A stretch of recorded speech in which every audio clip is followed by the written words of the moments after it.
Hello అండి. అందరికీ నమస్కారం. ముగిసిన కేబినెట్ భేటీ. ఏపీ ప్రభుత్వ ఉద్యోగులకు గుడ్ న్యూస్.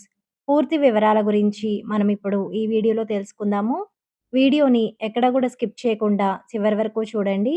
అలాగే ఈ వీడియో మీకు నచ్చినట్లయితే తప్పకుండా లైక్ చేసి మీ తోటి ఉద్యోగులకు, పెన్షనర్లకు వీడియోని షేర్ చేయండి. కొత్తగా ఎవరైనా మన ఛానల్‌ని చూస్తున్నట్లయితే తప్పకుండా సబ్స్క్రైబ్ చేసుకోండి.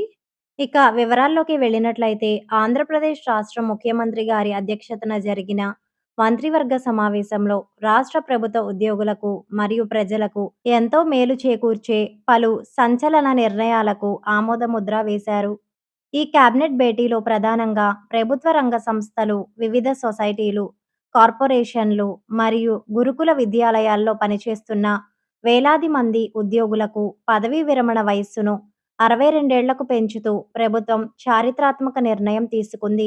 గతంలో కేవలం ప్రధాన ప్రభుత్వ శాఖల్లోని ఉద్యోగులకు మాత్రమే 62 ఏళ్ల నిబంధనగా ఉండగా, ఇప్పుడు ఇతర ప్రభుత్వ అనుబంధ సంస్థల్లో పనిచేసే వారికి కూడా దీనిని వర్తింపజేయడం ద్వారా వారందరికీ సమాన గౌరవాన్ని, భరోసాను కల్పించారు. దీనివల్ల అనుభవజ్ఞులైన ఉద్యోగుల సేవలు మరికొంత కాలం రాష్ట్రానికి అందుతాయి. మరోవైపు పాత పెన్షన్ విధానం విషయంలో కూడా ప్రభుత్వం ఒక కీలకమైన మరియు సానుకూల నిర్ణయాన్ని ప్రకటించింది. సిపిఎస్ విధానం అమల్లోకి రాకముందే ఉద్యోగ నోటిఫికేషన్లు వెలువడి వివిధ సాంకేతిక లేదా న్యాయపరమైన కారణాల వల్ల నియామకం ఆలస్యమై సిపిఎస్లోకి వెళ్లిన అభ్యర్థులకు ఇప్పుడు పాత పెన్షన్ విధానాన్ని వర్తింపజేయాలని క్యాబినెట్ నిర్ణయించింది. ఇది ఆయా ఉద్యోగుల దశాబ్దాల కల అని చెప్పవచ్చు. రిటైర్మెంట్ తరువాత స్థిరమైన ఆర్థిక భద్రతను ఇచ్చే ఓపీఎస్ అమల్లోకి రావడం వల్ల వేలాది కుటుంబాల్లో వెలుగులు నిండుతాయి. అలాగే వికసిత్ భారత్ గ్యారంటీ ఫర్ రోజ్గర్ ఆజీవక మిషన్‌ను జూలై 1 నుండి గ్రామీణ ప్రాంతాల్లో పకడ్బందీగా అమలు చేయడానికి గ్రీన్ సిగ్నల్ ఇచ్చారు. ఇది గ్రామీణ నిరుద్యోగులకు ఉపాధి కల్పనలో కీలక పాత్ర పోషించనుంది. రాష్ట్ర రాజధాని అమరావతిని ప్రపంచ స్థాయి నగరంగా తీర్చిదిద్దే దిశగా ప్రభుత్వం అడుగులు వేస్తుంది. ఇందులో భాగంగా అమరావతి ప్రాంతంలో భూముల రిజిస్ట్రేషన్లపై స్టాంప్ డ్యూటీ మరియు రిజిస్ట్రేషన్ ఫీజుల మినహాయింపుకు ఆమోదం తెలిపారు.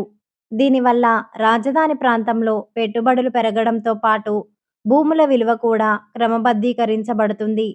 విశేషమేమిటంటే లండన్‌లోని ప్రసిద్ధ లండన్ ఐ తరహాలో కృష్ణానది తీరాన భారీ పర్యాటక ప్రాజెక్ట్‌ను నిర్మించడానికి మంత్రివర్గం ఆమోదం తెలిపింది. ఇది పర్యాటక రంగంలో ఆంధ్రప్రదేశ్‌ను అంతర్జాతీయ పటంలో నిలబెట్టడమే కాకుండా స్థానికులకు ఎంతో వినోదాన్ని మరియు ఉపాధిని అందిస్తుంది. అంతేకాకుండా దీర్ఘకాలంగా పెండింగ్‌లో ఉన్న అగ్రిగోల్డ్ బాధితుల కేసుల పరిష్కారం కోసం ప్రత్యక్షంగా 21 పోస్టుల మంజూరుకు ప్రభుత్వం ఆమోదం తెలిపింది. ఇది బాధితులకు త్వరగా న్యాయం జరగడానికి దోహదపడుతుంది. ఇంధన రంగంలో కూడా చిత్తూరు జిల్లాలో పీఎం కుసుమ్ పథకం కింద సోలార్ పవర్ ప్లాంట్ ఏర్పాటుకు 30 ఏళ్ల పాటు భూమిని లీజుకు ఇవ్వడానికి నిర్ణయించారు. ఇది రాష్ట్రంలో సౌర విద్యుత్ ఉత్పాదనను పెంచుతుంది. విద్యుత్ అవసరాల కోసం ఏపీ పవర్ ఫైనాన్స్ కార్పొరేషన్ ద్వారా 300 కోట్ల రుణం పొందేందుకు ప్రభుత్వం హామీ ఇచ్చింది. దీనివల్ల రాష్ట్రంలో నిరంతర విద్యుత్ సరఫరాకు ఆటంకం లేకుండా మౌలిక సదుపాయాలు మెరుగుపడతాయి. మొత్తానికి ఈ కేబినెట్ నిర్ణయాలు అటు ఉద్యోగులకు వరాలు కురిపిస్తూనే, ఇటు రాష్ట్ర అభివృద్ధికి బాటలు వేసేలా ఉన్నాయి. ముఖ్యమంత్రి గారి నేతృత్వంలో జరిగిన కేబినెట్ భేటీ ఆంధ్రప్రదేశ్ అభివృద్ధికి మరియు ఉద్యోగుల సంక్షేమానికి పెద్దపీట వేసింది. ఉద్యోగుల పదవీ విరమణ వయస్సు పెంపు, పాత పెన్షన్ విధానంపై సానుకూల నిర్ణయాలు ఉద్యోగ వర్గాల్లో సంతోషాన్ని నింపాయి.